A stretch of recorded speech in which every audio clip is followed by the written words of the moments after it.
going to show you how to perform a forced restart on your Nokia G21.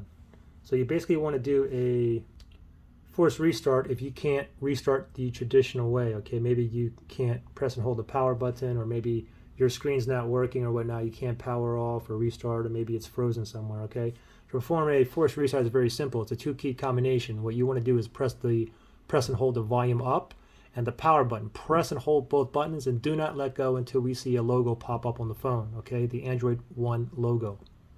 So we're going to do it together. Volume up, power. Ready, set, go. Press and hold both buttons.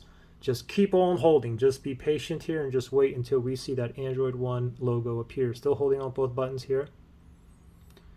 Still holding. Still holding. Phone just turned off. Up. Android One right there. Let go of both buttons, and there you go. You just force restart your Nokia G21.